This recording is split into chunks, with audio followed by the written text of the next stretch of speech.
and especially in addiction and alcoholism, we carry it with us and we don't even recognize it. But we do the same format every Thursday night, so we start reading out of something from the Recovery Bible. If you guys don't have a copy of this, you can get these at Mardell's. It's an actual Recovery Bible, so it has the regular scripture, but it relates every passage in here to recovery. This is about step 5, and you can hit it anytime, Eric. We can just go. Oh, we're already on? Okay, cool. Thank you. Is the sound okay? That's the only thing I didn't check. Yeah. We good? Okay, good. We're back on YouTube tonight instead of Facebook. We're just having too much trouble. Okay, this has to do with escaping self-deception.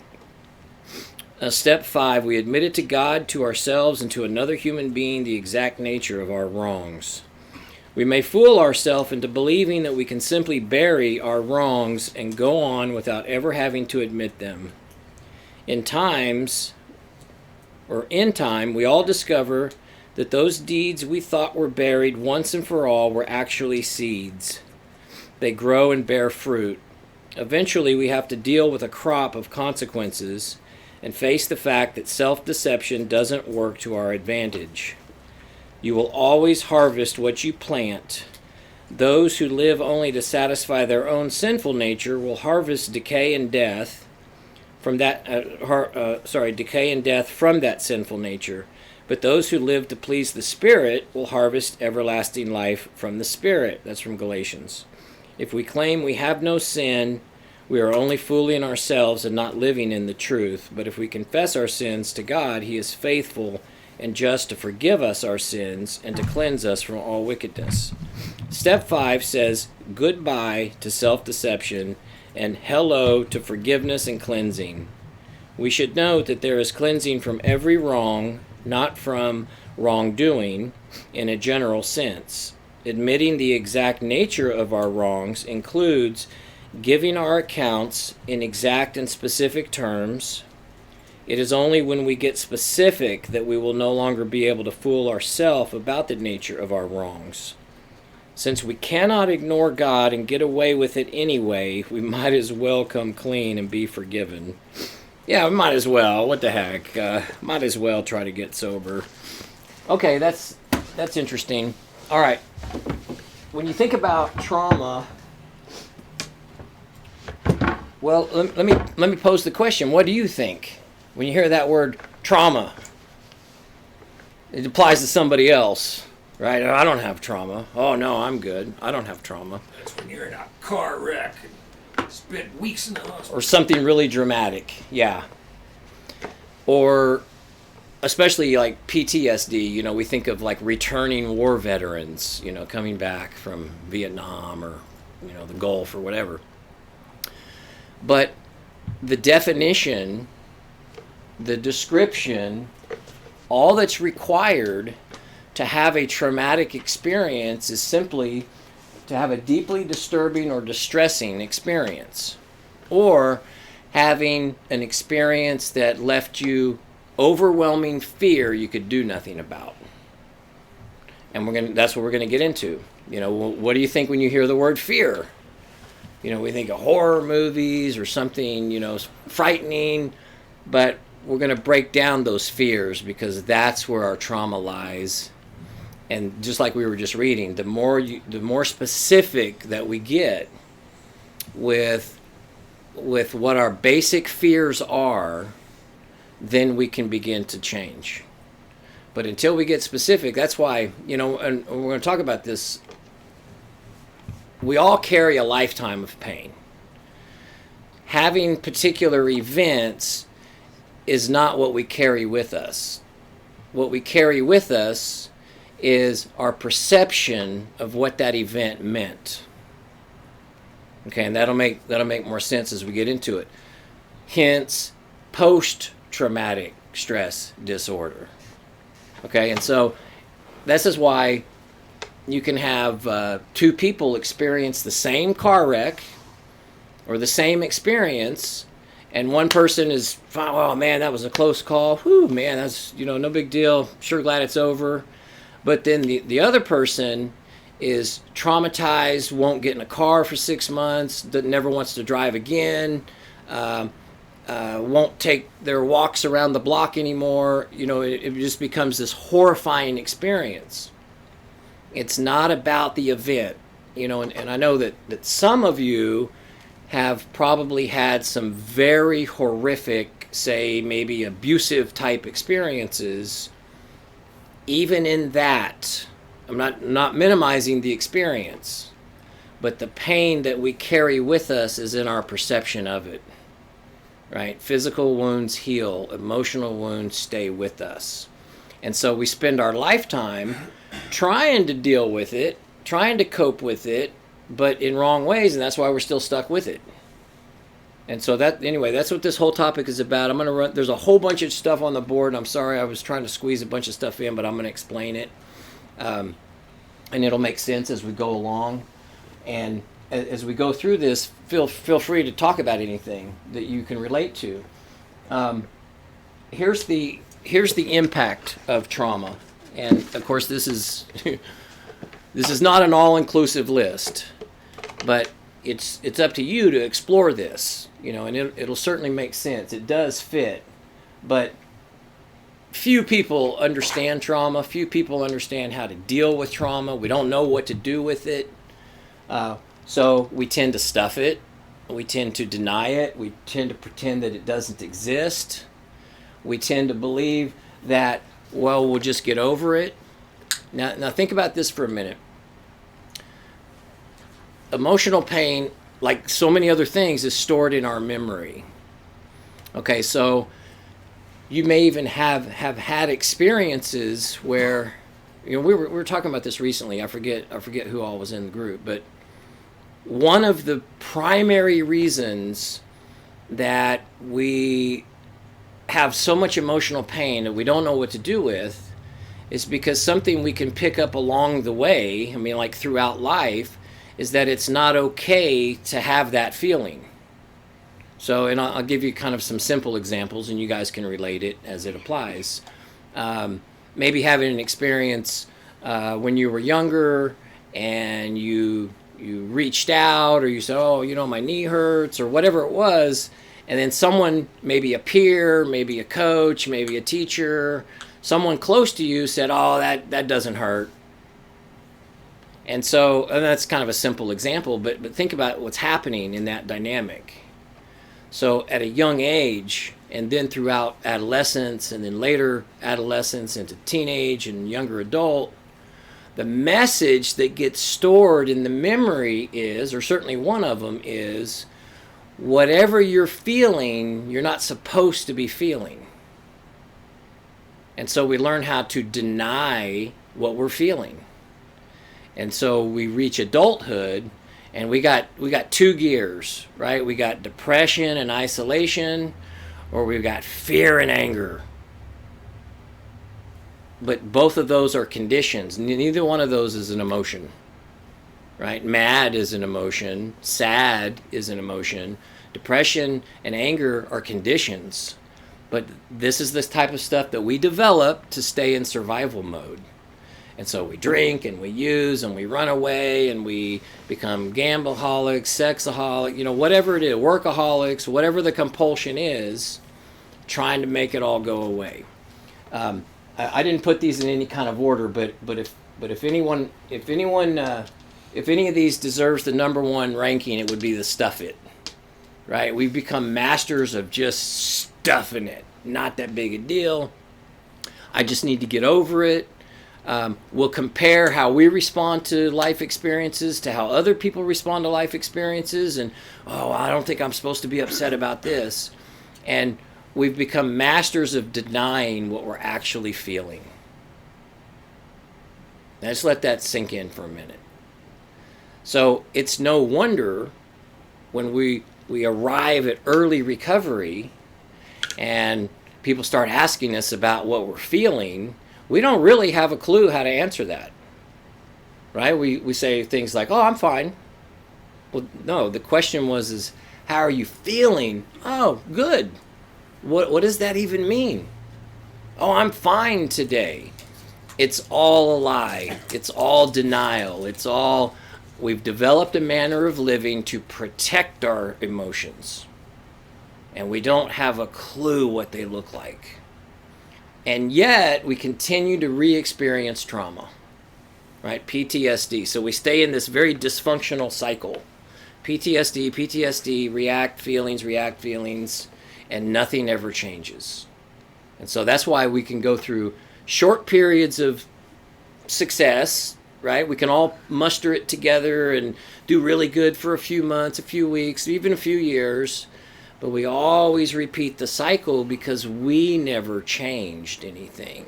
We just get really good at like manipulating our externals, what the big book would refer to as people, places, things, and situations. We get really good at manipulating people, places, things, and situations so that I don't have to feel, or I don't have to feel bad.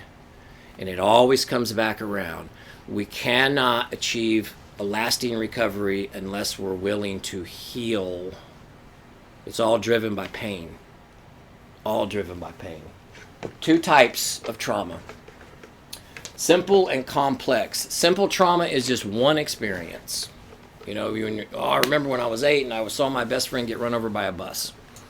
Complex trauma is what most people endure, and that's multiple or ongoing experiences.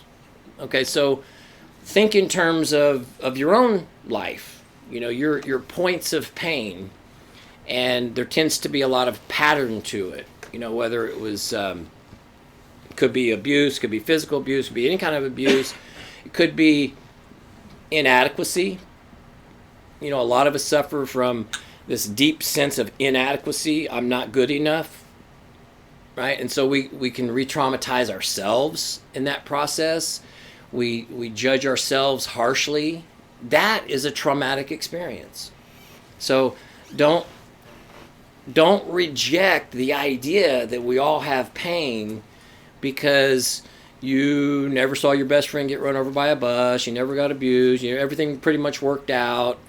That's not even scratching the surface. If we don't have any pain, why are we here?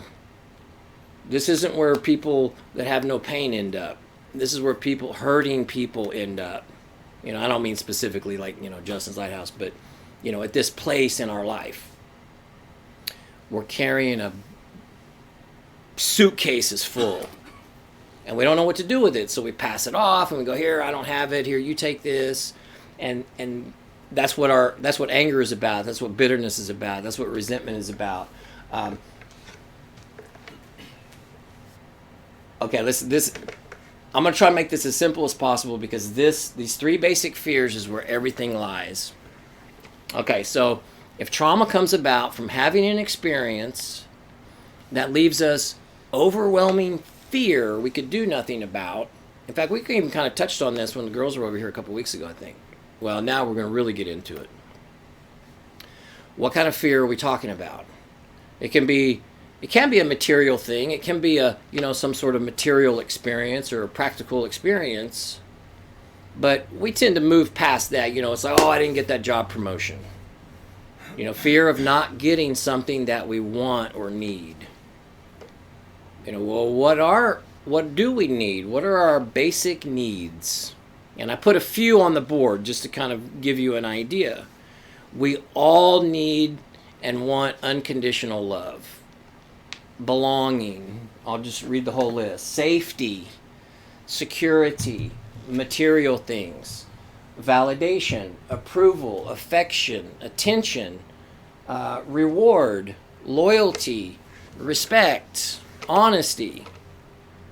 So when we're talking about a fear of not getting something that we want or need, when we perceive that this has been impacted, you will be traumatized. It doesn't mean that it's actually happening, right? It's about our perception of what's happening. So think about and a lot of this stuff can start in childhood. you try really hard on a particular subject, and you really thought you were going to get an A, but you got a B, and because of that B, you perceive that as, I'm no longer good enough. I no longer belong. I'm not approvable. I'm not validated. And remember, we're talking about complex trauma, so that little simple example doesn't sound like much. Well, multiply that by 10,000 of those experiences. And by the time we reach adulthood, we have an overwhelming sense of inadequacy. So breaking it down, let's talk about love, unconditional love. That was one that certainly applied to me, and I've shared this many, many times. You grow up with siblings, and you're gonna have these battles or these perceptions that, oh, my mom loves my brother more, and I can prove it because he got a better birthday present than me, or whatever. And so we can perceive that we're conditionally loved. My mom's only in a good mood if I bring home a good grade, right? But every time I bring home a bad report card, she's no longer loving me. Well, obviously that's not true. But when you're 8, you don't know how to perceive those experiences. So, boom, another traumatic experience that we don't know what to do with. It's just there. It's just our perception. And here's the kicker. When you're a child, you don't know how to express these things. So it's not like we can have, intelligent conversations about them. Like, hey, Mom, I really felt like, when you got this, we might be crying, we might be screaming, we might be angry, but what we're not doing is we're not really discussing the real issue. We don't know how. And so it's like, there's like chinks in our armor as we grow and we have life experiences. Unconditional love, belonging. And I'll tell you some of I think the really big ones that we tend to overlook in our life is safety and security. So tying this in with PTSD, so think about this, and you can even think of an experience recently that you've had where you had some sort of experience that in that moment you felt a loss of safety or a fear of maybe not being safe or some sort of emotional security. And what happens is if you're already predisposed to that, then our reaction to it presently tends to be way out of whack. It's always out of proportion. That's PTSD, right? It's like, well, hey, would you run the dishwasher? And no, I forgot to run the dishwasher. And then the next day, okay, well, you forgot, so would you do it? And then the next day, hey, did you run the dishwasher?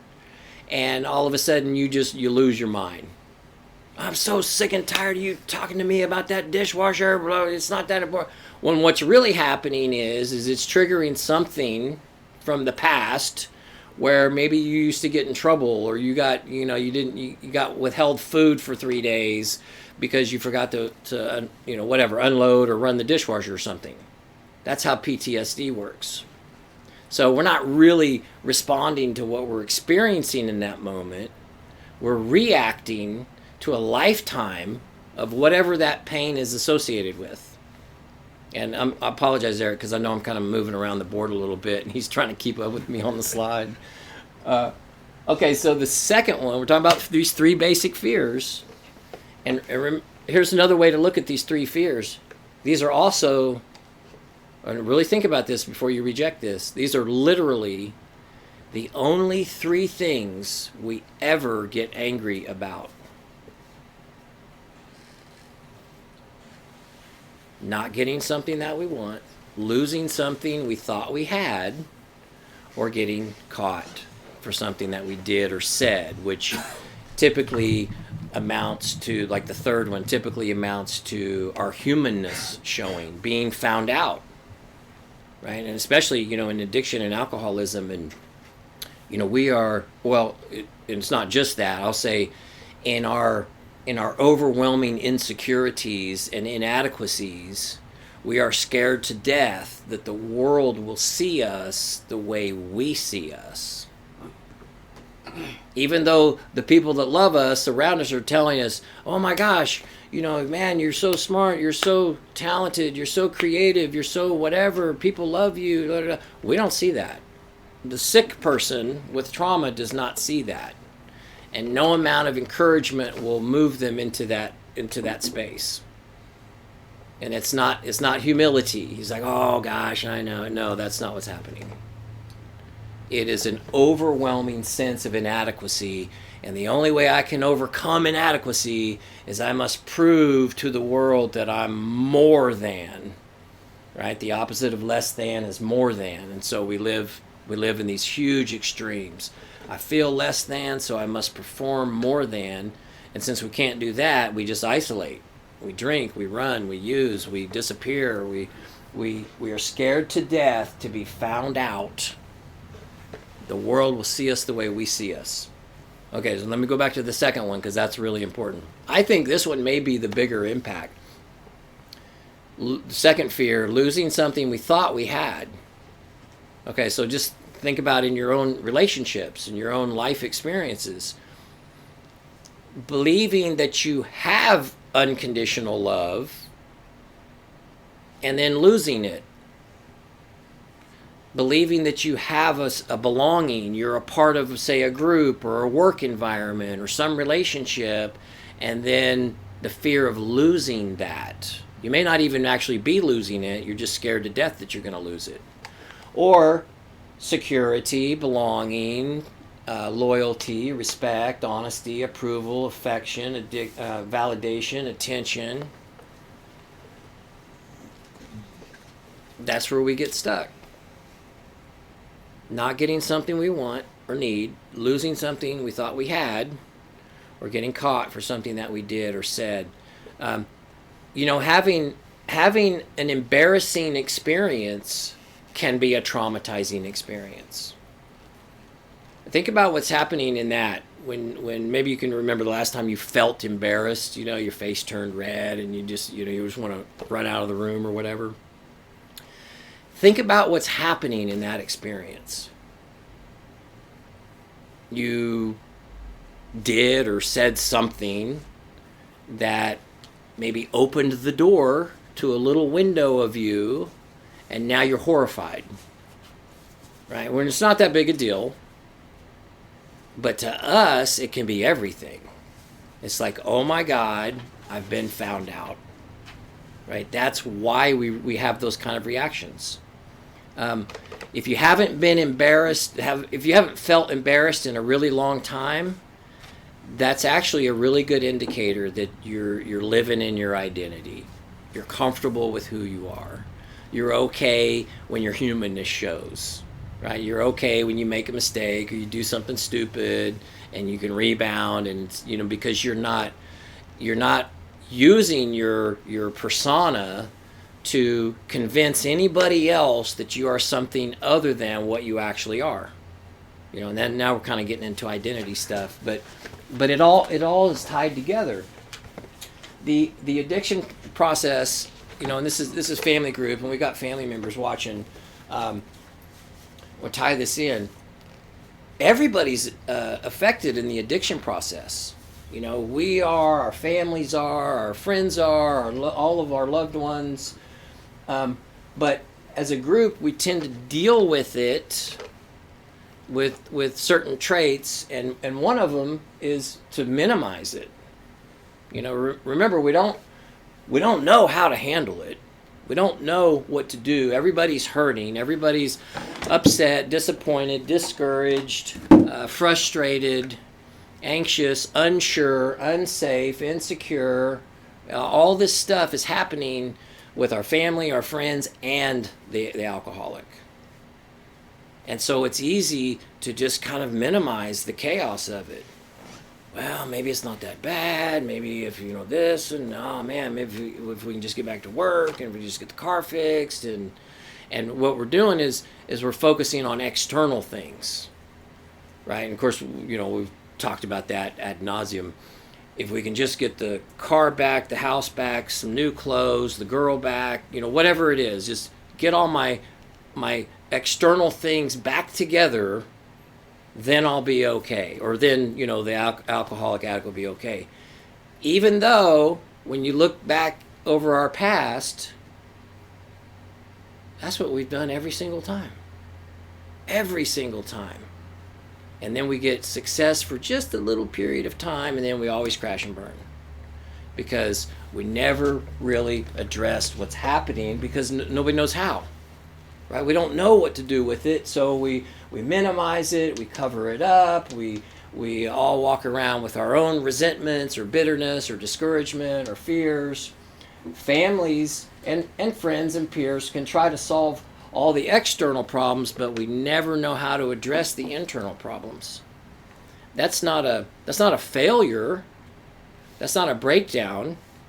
That is the natural course of human nature. Right? We see someone in distress that is uncomfortable, and it's human nature to want to make them more comfortable. But the only way we know how to do that is literally, here's a pillow, here's a blanket, let me make your bed, let me take care of this thing that causes you stress, let me take care of that thing that causes you stress. When what needs to happen is the person needs to be able to deal with how to handle stress. Right? So the entire process of addiction, and even into recovery, and it's not just addiction. Some regular people deal with this too, but we keep addressing it in a wrong way. And so what gets left behind? The pain. Nobody deals with the pain. Nobody even knows what to look for, because I feel better now. I got this back. I got this back. I got this back. I got this back, and so I feel good. But it's just a cover-up. That's why we haven't really healed. We just hang on to the new stuff for short periods of time. This is the impact. I put on the board impact on families, but it's the impact on everybody. Extreme emotions, right? The highs, the lows, the uncertainties. We've tried this thing and we thought that would work, and now we're confused because it was working, but now it's not working, and blame self. People say, "Oh my God, it must be my fault." I think parents, especially. Well, I know for a fact, because my mom, to the day she died, or maybe up to about the week before she died, would say over and over and over again, "It's my fault," when my little brother died from a drug overdose. And you know what she also used to say? "I wish I'd said no more often. I wish I'd told him no. No, no, no." She did the same thing. We did the same thing as a family. You got to get him a new apartment, you got to get him a new car, help him get a job, get him some new clothes, and we could prop him up for a short period of time. But nobody knew what to do about the trauma. And that's what happens. It doesn't change. We're not going to suddenly be the one guy that figures out how to live a successful life and maintain our level of pain. We replay the pain over and over again. Those of you that, still have a lot of, maybe some old pain that you recognize, that it's still haunting you. You may see images of that over and over and over again. We replay it over and over and over again. It could be 30 years old. It could be 20 years old. Even though you haven't had that experience in however long, remember, it's stored in your memory. And so anytime that you have any kind of association present day, it just pulls it right out of that file cabinet. You can be having a wonderful day, and then boom. Having a wonderful day can be a trigger. If you're not used to having wonderful days in a very consistent manner, that is a trigger. Because now all of a sudden, you're waiting for the other shoe to drop. Oh God, wait a minute, this feels too normal. I'm not comfortable here. That's PTSD. So you don't have to have anything dramatic happening in your day to be experiencing this. But recognize the indicators. It's like, in recovery, it's like, use your feelings as your check engine light. Your feelings is just your red flag. Do the next right thing regardless of your feelings. And those are nice things and they're true, but we're really not sure what to do with it. But you got to start changing the way you respond to it. When you're feeling anxious, it's because there's something undone within yourself, right? There's something incomplete within yourself. And I'll save the rest of that for the anxiety lecture, but this is, you ever thought you were going crazy? You want to share something? No. Yeah, Sorry. please. You're No. good. Okay. I know maybe you guys don't, but it's certainly a common characteristic when you're dealing with a crisis situation and it's not going, whether it involves another person or not, and it's not going the way that you want it to go, or maybe the way you perceive your own life challenges, and it's a struggle, and we can feel like we're going crazy. What's wrong with me? There's something inherently wrong with me, which is where that inadequacy lies. I think that's one of the number one characteristics of all addicts and alcoholics. We have this deep-rooted sense that no matter what, we're just not enough. Right? Not good enough, smart enough, fast enough. And that's why, you have a conversation with us, we'll project the opposite of that. Right? We want people to think that we're the smartest person in the room, that we got it all together, and that's not what's happening inside. It's that shameful, shameless dynamic. That is all driven by trauma. Stop enjoying life. We feel unsafe even when we are safe. Right? We may not even be able to make the distinction. Shut down emotionally and believe that talking about it, meaning our pain, would be a betrayal to someone else. And I'll tell you what that looks like, or one of the ways it can look like, and I've seen it a million times. Oh no, I don't have any pain, nothing to see here. Right? I had the perfect childhood, perfect family, perfect, nothing to see. Which makes the point. Because in order to healing isn't about anybody else. And when we use that verbiage, it shows that's what we're thinking, that my pain really is somebody else's fault. And in order for me to get better, I'm going to have to throw them under the bus. And since I don't want to betray anybody, I'm just going to pretend like I don't have pain. And we will stay sick with that thinking. Recovery is the time where we start to separate other people, places, things, and situations. Let them be them. Stop blaming, stop looking, stop searching, stop whatever. And start for the first time exploring our side of the street. Our pain, our fears, our losses, our insecurities, our inadequacies. Because remember, trauma is about our perception of what is happening. My mom could have bought me the best birthday present than any of my brothers for the next 20 years, and it wouldn't have healed my pain. The solution is not outside of us. It is inside of us. But we have to get honest about it. And so many of us, that's why there's an Alcoholics Anonymous. That's why there's a big book. That's why, the recovery industry is just exploding, because so many people are lost. But the solution is the same. We got to quit looking on the other side of the street. Miles, I do have something to share. Please. I think this is on the same thing. Like I've been doing inventory, and Nice. I put down, okay, why my mom didn't come looking for me, yet my resentment was, why she didn't come looking for me when I ran away at 14 pregnant. And I thought, because my mom, in my mind, I want to put her on the pedestal, she's a perfect mother.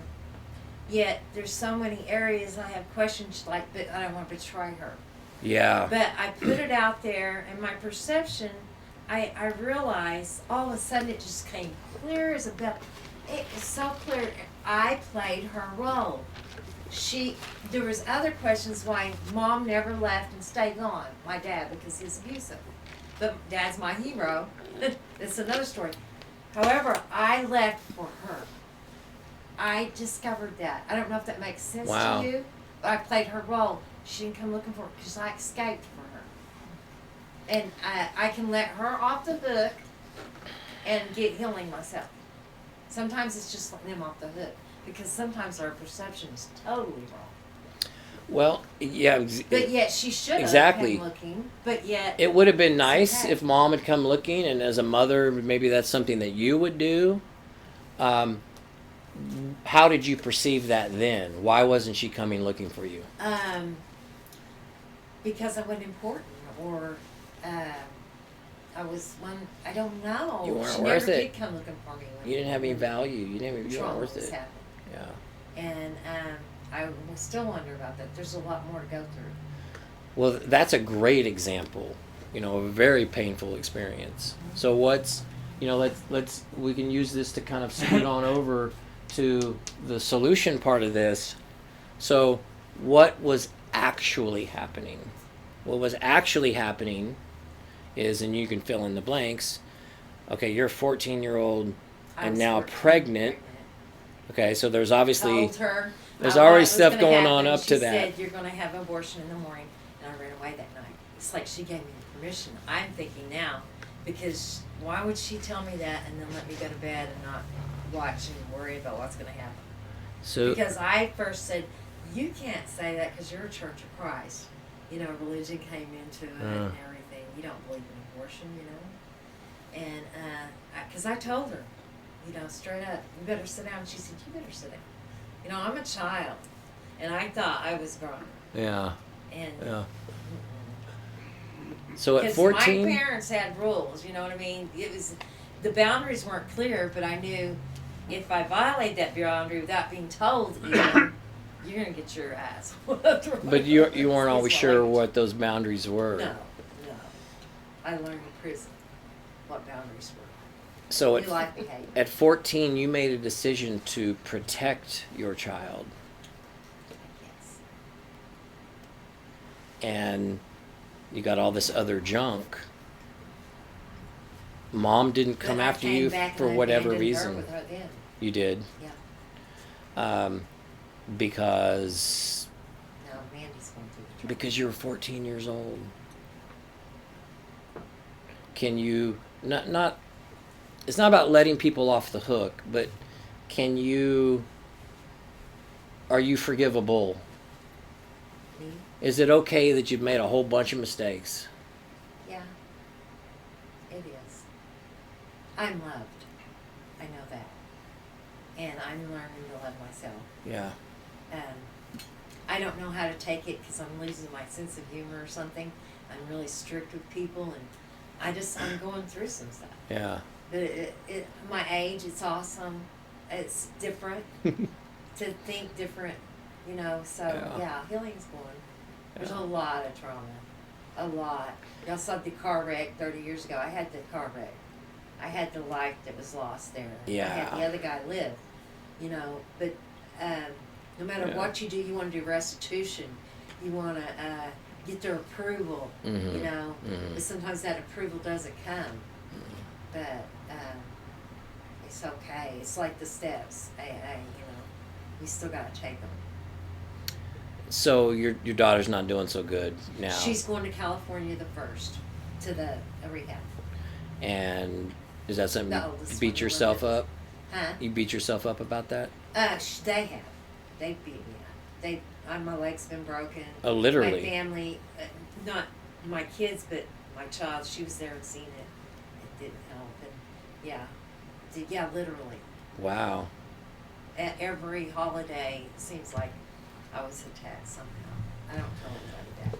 So you'll keep yourself stuck in that cycle, trying to figure out the whys of all those things. why did this happen? Why did this happen? If I could only understand why this happened, and oh gosh, I need more understanding on this. It's time to just let it be. Yeah. So that you can, let people, places, things, and situations be what they are, whatever that is, whatever we think they are. We don't really know. I don't know what other people are thinking, although I used to think I could read everybody. I know That's why where you're my doing fear that. comes, And from the unknown. yeah. And I've been invited to the Easter thing, and where I got my leg broke. I don't think that's a good idea. That's some messed up stuff. Isn't it? Yeah. But you get to make different decisions today. Yes. The unknown, that's the spiritual part. It's good. That's a good place to be. The unknown. The unknown. I heard a guy I listened to a lot. He said, if you're not living in a manner that if God doesn't come through, you're just not going to make it, you're not really living. And that's a tough place to be out there on that limb. But it's good. It'll strengthen your faith. Okay, so I think maybe there's a couple more. We're getting close to 8, but yeah, I want to go through as many of these as possible because it something's going to click. If nothing's clicked with you now or yet, something always clicks where you can, you really tap into. Wow, you can see yourself in a different way. You recognize something. These are the characteristics, and this is what I was going to say earlier about, recovery is about learning how to be self-aware. We've been so disconnected. We're so self-centered and so unaware. We don't have a clue who we really are. We know we've developed these multiple identities to be whoever we think we need to be for any given situation. But to answer the question, well, who are you really? We really don't know. So this is how we begin to move through that. Recognize when you're anxious, it's not because of the experience that you're having. You're anxious is because how you're perceiving that experience, because you're scared to death you're not going to get something, or that you're losing something. And if you could just control that, you wouldn't have to feel that. Which is like the Big Book refers to that as a life driven, by self-propulsion. So recognize these things. Ongoing high anxiety is, the anxiety. I'm not discounting anxiety. I know there absolutely can be an organic thing happening in the brain. That's not typically what's actually happening. I've worked with people over the years that are on 12 different anxiety medications. I say, well, how long have you been on those medications? Oh, gosh, my whole life. But you still have anxiety. Anxiety, so much of our anxiety, let me just phrase it like this. So much of our anxiety is a situational perception.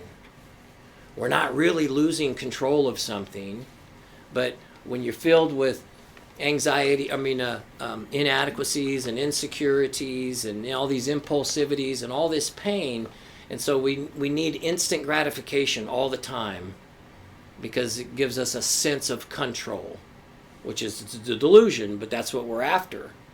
But the more we learn how to, like the Big Book we refer to as accept our situation exactly the way it is, and revert our focus back to a personal responsibility, then it's okay that this person hasn't called me back yet. They'll call me back when they call me back. I've done what I can. I need to be working on this. But when we get anxious, it just freezes us in our tracks. Oh my God, oh my God, oh my God. I can't move until this other thing happens. That's not organic. That's I don't really know how to live issue. And so let these be red flags. These are our check engine lights now moving forward. If I've got ongoing anxiety, it's because my perception of myself and the world is flawed, so I need to do something about it. We feel disconnected. We feel angry or resentful or bitter regularly. We pretend everything is great when of course it's not. Oh, everything's wonderful, everything's fine. Never allowing ourselves to connect like on a human level. You know, it's actually okay when someone asks us how we're doing. It's actually okay to say, I don't feel good today. And I'm not talking about, you know, dumping all your burdens on the clerk at 7-Eleven, but, you know, within, you know, our appropriate relationships, what's going on with us that we always need everybody else to think we're doing great? Well, that's the cover-up. We're scared to death that our humanness will show. Self-defeating behaviors is kind of the obvious, and then searching for the whys. Oh, there was something else I was going to say on that. Okay, I lost my thought on that one. Okay, all right, we've covered this. Pain and your response is stored in the memory, but let me elaborate on that for a minute. Do you recognize sometimes how you recognize it as a simple experience and not that big a deal, but then you kind of catch yourself later like, oh my God, I can't believe I got so angry over that stupid little thing. Don't just move through those experiences. Pay attention to them, because that's how you begin to tap in. So much of our reaction today is driven by some old trauma, right? So, you know, last time the girls were here, you were talking about the whole water on the sink thing. I've been thinking about that a lot, right? Okay, so I'm going to use that as an example. Okay, so, you know, one person has a serious problem with people, say, washing their hands and then kind of leaving water splashes around the sink, right? And then shared that was driven by, you know, this military father who, you know, anything less than perfection not only wasn't acceptable, but would be punished. So this poor girl grows up with this overwhelming fear of any kind of imperfection. So then fast forward to, you know, being a part of a group and, you know, having to share some facilities and stuff, and it's, you know, water on the sink is just not that big a deal. But to her it was literally everything. That's what PTSD looks like. And so, you know, and other people it could be the opposite experience. So when we're dealing with each other, who all bring a whole bunch of trauma to the table, we've got to be really sensitive about it. But those are good opportunities to pay attention to how we're responding. You know, and I think the response. I'm not trying to be. I'm literally just. I'm trying to use this as a healthy example, but I think the response was, I'm just respecting the next person. But that's the lie that we tell ourselves. I'm doing it for someone else. Because if it was really a respect issue, we'd be dealing with the water on the sink in an entirely different way, right? It's not about, oh, I'm respecting the next person, but not the person before me. See, it's not a respect issue. It's a trauma issue. Scared to death that if there's any imperfection in my life, I'm going to get in severe trouble. And that was an experience I think she shared, like probably 30, 40 years ago. So, and I'm just throwing that out there, you know, for everybody to look at. It doesn't just go away. It has worked its way in to the way we carry ourselves today. And so in order to break through it and to be willing to heal from it, we got to kind of chip away at it. And the way you do that is paying attention. If you're, you know, here we go, you know, another AA quote. If you're irritable, restless, and discontent, there's something going on with you. Not with somebody else, not with something else. If I'm irritable, restless, and discontent, it's my position. What's really happening, what's really going on with me that I can't handle water on the sink, you know, or whatever, you know, whatever it is. The trash bag that's not tied all the way, or, you know, we can... The most difficult thing about, you know, a group environment also becomes the most it's the strongest vehicle for change, because it forces us, if we're willing, it forces us to face those issues. Yeah, will you help her? Excuse me. Yeah, you're good. You're good. Letters all the time. Okay. Yeah, so let's finish out the solution real quick. I know we're getting a little bit over, but the getting honest part, every solution in recovery starts with getting honest with ourselves. But we don't, it takes a while before we even understand what that means. Getting honest with ourselves about ourselves. I am honest with myself. We can't even begin to understand what that means. Because we've been in self-delusion for so long. Remember over here, we don't even recognize it. We pretend pain isn't that bad. We pretend our chaos isn't that bad. I remember someone telling me in my early recovery experience, I was doing the same thing, it's not that bad. And somebody got right up in my face and said, Miles, you're dying. You are dying. And you think the most important topic of the day is that you can't make a phone call. And you're going to be dead in a month. And I was like, I needed to hear that. That was good for me. I was like, oh my God, because it finally started waking me up. And I know some of you guys can relate to that. We have a lifetime of minimizing the seriousness of our condition, of our circumstance, our disposition. We don't know because we've been in survival mode for so long. So it takes time to start chipping away and learning how to see our pain from a new perspective. It doesn't really have anything to do with the other person. It has everything to do with how we've perceived it. And of course, you're going to have different perceptions based on what's going on with you at that time. Maybe you had one experience where you lost a job and it worked out good and you don't think anything of it. Maybe you had another experience where you loved that job or you fought really hard for it and you thought you did good and you got fired unjustly and now you're bitter and resentful. Different experiences. But we have to learn to see all of it from our point of pain. So what did you lose in that job when you lost that job? I lost money. Yeah, but remember, that's the stuff, the big stuff we tend to move past. I lost, validation, right? And when you get fired or you get, something disappointing happens, that's the first thing we think of is these people are no longer loving me. Right? I don't belong anymore. I'm less than. And it just builds and builds and builds.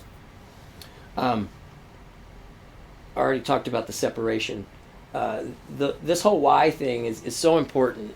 Of course we covered that too. Stop trying to understand the why of the situations, because that's what just keeps us going round and round and round. Well, if I could just understand why my mom would think that thing when she did that thing. If I could just understand why my ex-wife did it that way, we're never going to get there.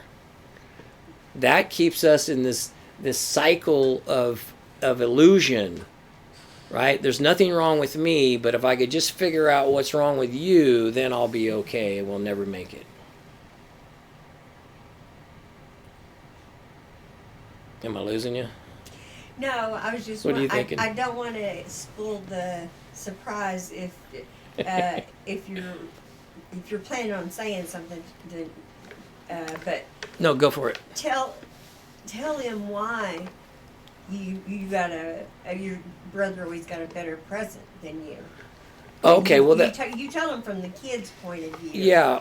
That your mom loved your brother better. Okay, that's good. When we're talking about learning a new perspective, Yeah. right? Okay, so, and Rhonda's heard this story dozens of times. I'm not like, I don't have a photographic memory. It's not like I got to come up with like 5 analogies for 300 different topics and I just got to reuse them. So you're going to hear the same. Right. If you hang out here long enough, you're It's just going to hear good. the same stuff over and over. Yeah, okay, so I was a middle child.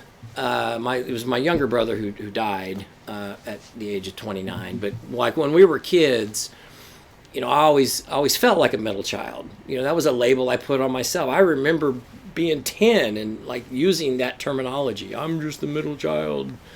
Nobody's walking around my household talking about, Miles is the middle child. But we buy into things, we think things, we talk to our friends talk about their whatever stuff, and so we start, developing our manner of thinking, and it always has a flavor of injustice. Really think about that and you can test that. So much of our childhood perceptions can be developed around this idea that I'm always a victim of some injustice. And so I got this older brother, and we're pretty close in age, and he would always get a better birthday present than me. Or at least, it was obviously more expensive. Like I would get drumsticks for my birthday, and he would get, a new stereo and a trampoline all on the same birthday kind of thing. And as I got older, anyway, fast forward. So I grew up very bitter, really absolutely believing, my older brother, he was mama's favorite and all this stuff, and having a lot of resentments about it. And toward my mom, I know it drove a lot of my own addiction.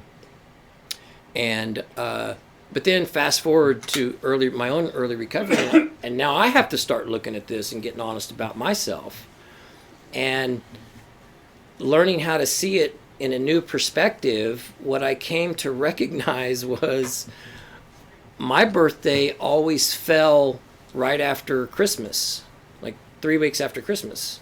And my mom was a single mom, so we would have a great Christmas, and then it was my birthday. She just didn't have any money. And my brother's birthday was always right in tax season.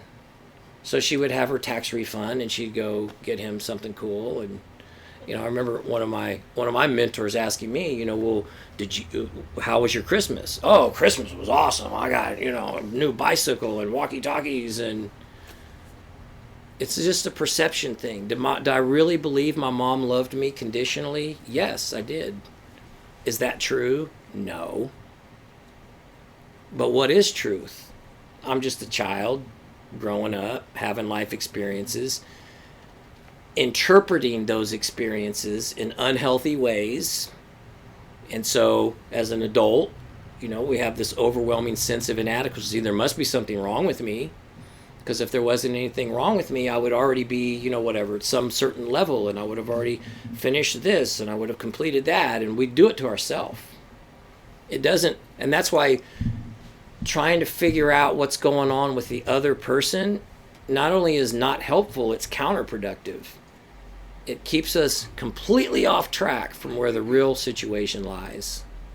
It has nothing to do with another person, place, thing, or situation. You always make me tell some story. You probably got to. They were very impactful. Well, good. So, okay, I'm glad to hear that. Yeah. Nice. And the girls will hear me say something, and I'll say, "Well, my mentor used to say," and I just said that. Can you remember what it was? Oh, I said it in class when I was at my PRSS class. Was talking about it was talking about taking care of ourselves first. Yeah. And I said I have a mentor that used to say, you got to put the air mask on you first, so you can put it on your child. And stuff. So a lot of stuff that I learned here, That's awesome. It's really stuck with me. I'm glad you're doing that training. When's it over? Yes.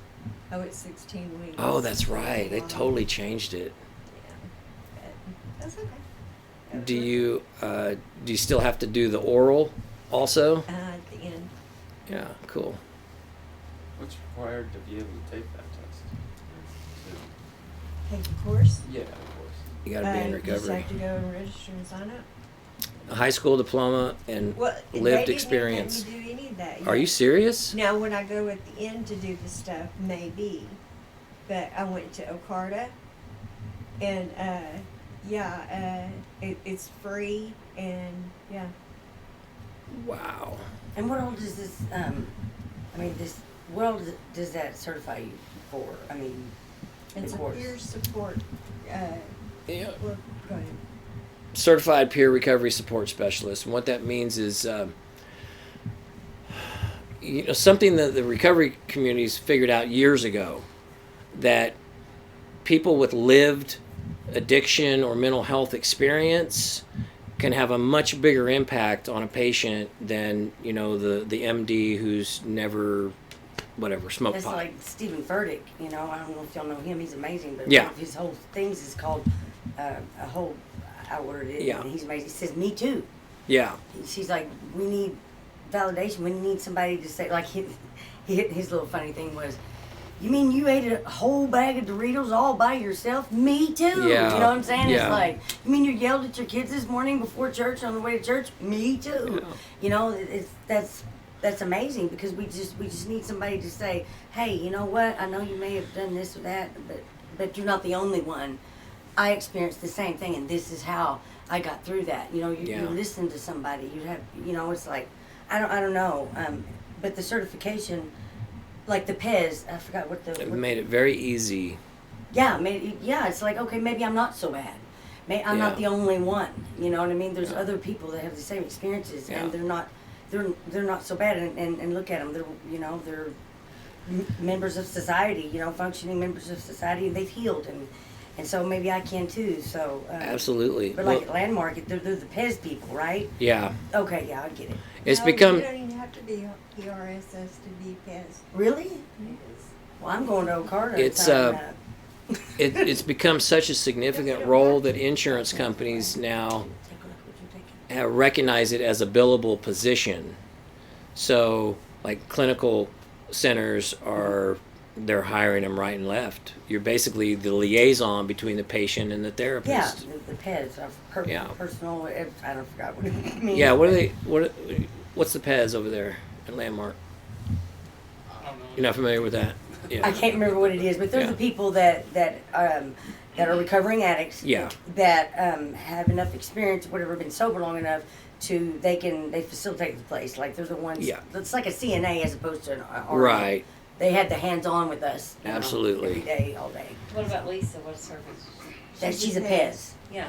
That's one of how our I know roommates. you don't Okay. have to have that. Yeah. So you don't actually have to have the certification to do this role at Landmark. But it helps. Yeah. Greatly. Yeah, I'm sure it's going to help in the pay too. you know. Probably.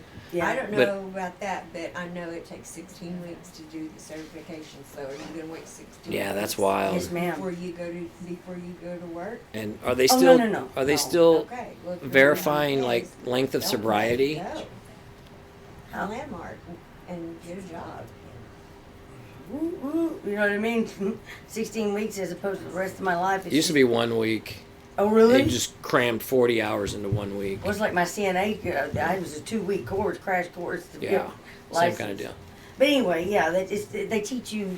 It's another tool I can put in my toolbox. You know what I'm Mhm. saying, to help learn how to heal. You know, because I have all the ABCs. You know what I'm saying? And, Yeah, And I'm 41. I've got the T-shirt. I've got the scars, and Yeah. I've got the bruises, and I've got the damage. And it's like, man, I'm tired of going around the same old mountain like the Israelites did for 40 years.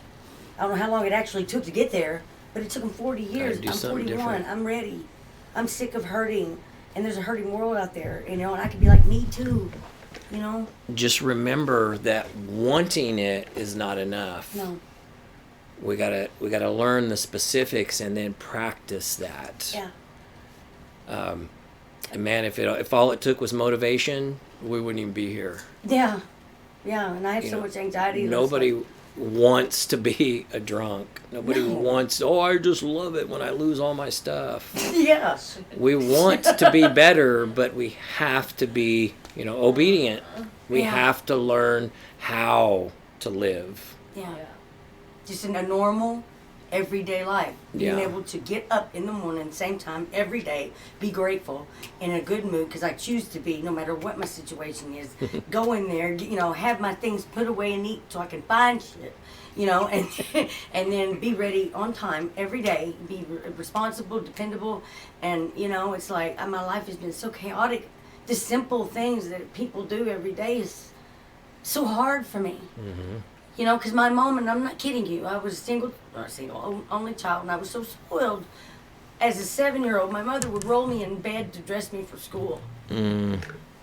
But she hurt me, but she was loving me, and she didn't know any other way. Mm. And so, I had my own bed, my own room, so full of toys and shit you couldn't walk. But I slept in between my mom and daddy every night, you know. And my daddy told his mother-in-law, but my grandma and uncles and aunts and everybody one day, he come over there and said, look, if April wants to pull her britches down shit in the middle of the room, you better back up and watch her do it. I mean, you know, and I was so lonely as a child, and my peers hated me. Wow. And I was so ostracized by everyone. Even the school teacher forgot me numerous times. You know, it was snow outside, and I'm in a tunnel by myself, and they didn't even notice I was gone. And you know, it just seems like I keep having those experiences, like you said, repeated trauma, being unaccepted by the world, and it's like, but I love you. Why can't you love me back? And I'm so lonely. Loneliness is a major thing, and I'm not trying to take. No, keep going. But I know that God is real. He loves me, and Jesus did die on the cross for me. And I know that people, you know, it applies to everyone else. But I keep feeling like, God, am I really saved? When you come back, am I really going? I'm not worthy. I'm unaccepted. But everyone else is, but I'm really not. And so I've always questioned my salvation. But God in rehab really, I can't remember where it's at because I'm bacon burnt.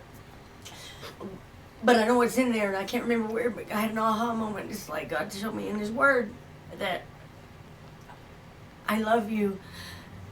And basically, it's like I died on that cross for you. And all the shit that you've done, your failures, your shortcomings, I knew where you were at. I seen you in the middle of your filth, and I reached down and grabbed you up and held you, called you by name, and I formed your inward parts, and you created in Christ's image me that applies to me. Mm-hmm. And so I just had a moment of just feeling just so loved. But yet, and still, even though I had that experience, I continue to have moments and feeling like I'm not good enough, or feeling like, God, I can't figure this out, and it's something wrong with me. I know Miss Rhonda knows I'm constantly screwing up, and I'm constantly trying to find my way and adjust to the rules and the regulations, and I just keep feeling like I'm not good enough, not good. That's the trauma. Even though I know that I am loved and accepted, but I still feel like, God, I just keep screwing up. I can't get this right. I can't get it done in time. I keep forgetting. I can't, blah, blah, blah. She's only been there for 3 days. She should have it down by now. Right. Really, aren't you doing everything right? Yeah, You're not. so It's been ready. taking a long time. I'm so done with the drugs, Yeah. but I'm so ready to live. Yeah. And I'm tired of having to have my hand out like I have to ask for everything. I don't have $5 to my name to even get a bag of Levi Garrett. That's a good place to be. Yeah, but I hate that. It's like, God help me. I want to go to work. I want to do this and that so that I can help others. Because I know there's a hurting world out there. But let it play out. Yeah, that's You why gotta I've got let to it play slow out. down. Yeah. And my ADHD's like right now, I'm getting out, it's like I need it's like I need medication. Yeah. But it's like, no, I need Jesus. He's enough. He is enough. It's like I'm faithful and just to complete that good work that I began in you, and I'm like in Song of Solomon. No, But you gotta slow down and let Him. Yeah, I gotta let Him. I gotta trust the process, not rush the process. Yeah. I know all this stuff, but yet I'm just here. But yet, I'm just here. hey, you're gonna get this thing. Just don't quit. Yeah. Thank you. I thank God for this place. I told her when I would go pee, I was like, God, He's reading my mail. He's been watching me, It's like, God is always on time, It's like, this is exactly what I'm struggling with. Obviously, we all are here. But it's like, you're coming at it from a Christian standpoint, and it's like, man, thank God, because I don't want to do things the way the world does. Yeah. I want to do things the way He does. Yeah. And and I'm overwhelmed too by God's love. It's like, here I am. It's like I feel accepted, and I feel loved. Just her bringing me this Snuggie. This is amazing. This is like, oh my God, this is wonderful. But it's like, I feel acceptance, and I'm thankful. I thank you guys for letting me talk. I think I'm exposing, like he was talking about, my humanity. Yeah. I feel exposed. I feel, Yeah. whatever. But at the same time, I feel safe. doing that. I don't feel like everybody's secretly talking about, look at this girl. Right. She thinks Right. she's this and that. She wants the limelight. Or she, look at her hair looks funny, or her nose is big, or, I've got the double chin. Those are the negative Yeah. things that are going on in my mind. Yeah. But it's like, I got to pick and choose. That is a lie. That is a lie. That is what does the word say? What does the word say? And it's like, it's okay because, even if you were, I'm still going to do and be the way I am because I can't help but be that way.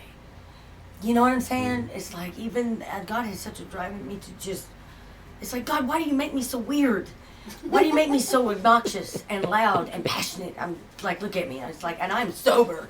And I've told them all there, the more look at her, she's like, oh, here she goes. The more sober I get, the more passionate and ramped up I get. But people think I'm high, and it's like, I'm so sober. You have no idea. You know what I'm saying? But God made me that way. I feel like John the Baptist. And you know what? It's something straight. There's life and death in the tongue. I prayed my whole young adult life, or whatever. My 20s or whatever. When I actually had some brains. My prayer was, God, because I wanted to do His work, and I have a heart for God, really. And it's like, God, give me the spirit of John the Baptist. Help me to be not afraid to do whatever it is you lay before me with boldness. And then I thought, oh God, be careful what you ask for, because that's what I've done. No, God, I don't want it. I feel like Jonah in the whale. It's like, no, I'm not doing it. But that's what I asked for. That's exactly what I asked for, because but my intent, my heart is, what's behind it is to please God. And I know that. And I know that that's why He's been so generous to me and saved me and reached down in the pit and then said, no, she's mine. No, that's mine. You can't have her. He has split the Red Sea for me so many times. And I think, God, why? And it's because He knows my heart. And my true prayer, it has been, give me that spirit of John the Baptist, that even though the world may look at me and may ostracize me, by the grace of God go I. You know what I'm saying? Because I asked Him to be not afraid, to be that wild man eating, bugs and honey and shit. But why did He do that? Because there's a hurting world, and He knows that, and He said, repent. You know what I mean? It's just, but I don't know if that's my message. But it's to be not afraid, to go out and to be unique, to be different, to be loud, to be boisterous, to be not like the world. Can you allow yourself to be a follower right now? To be a follower of, I don't, that when you say that word, it makes me feel kind of like, okay, but what do you want me to follow? You know what I'm saying? It's Process like of recovery. Huh? A process of recovery. That, I don't know how to answer that. I don't know what the right, yes, by all means, because my best thinking got me landed in recovery, got me landed at Landmark, got me here. And I'm grateful because I'm learning good stuff. This is what the world needs, is a map or need God. We need God. And this is biblical. This is out of the Bible. I mean, this is amazing. And I forgot, I'm brain dead words to say. But the answer to your question is yes. I will, what is it says in the Bible? I will pick up whatever and follow you. What is it? Cross. Pick up a cross. And that means to die to flesh. Every day, I got to pick up my cross and follow Him. And so, yes, by all means, I'm here with a willing spirit. So that means when you're going 150 miles an hour, Yeah. trying to get everything just perfect, that's you playing God. Oh, you're right. Trying to do things my way. Yeah. Yeah, and that's once again my best thinking. Yeah. I need to let go and let God get out of His way. Yeah. But then I'm like, then I think, what is His way? And, it's like, God, just write it down on a piece of paper so I can see exactly, so I can follow Exactly. the right steps. Just show me vividly the exact thing to do, and I'll do it. But what is it, God? You know what I'm saying? Exactly one foot in front of the other. Like right now I'm thinking, God, I need to shut up and stop talking. But here's the thing, and this is classic addict thinking. He's already given you that, but you're wanting to add. You want more and more and more, and He's saying, this is what I want you to do now. Just do this, I'll let you know. Yeah, like Just do sit this, here I'll and let you listen know. and absorb. So But we're always wanting to add something or subtract something. Oh Yeah. man, this would be so cool if only we could just, or this would have been really fun if we didn't have to. And you're going through your day and you're just like, oh man, and the next thing, the next thing, the next thing, the next thing, and you're missing the thing. Stop and smell the roses Mhm. type of thing. Okay.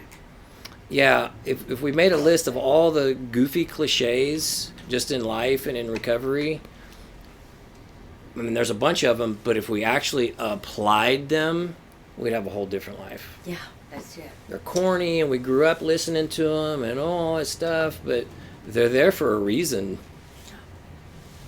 And that's a good let go and let God. Go with that one. Yeah, stick that one. Yeah, it was way.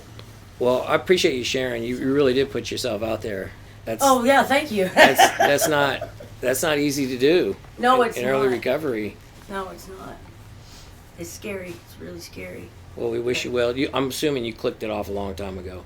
Probably. thank you. Sorry. No, it had nothing to do with you. We No, just no, keep yeah. with a time frame on the thing. Okay. Uh, Sorry, guys. I just wanted to tell anybody if they wanted to take a picture of the board,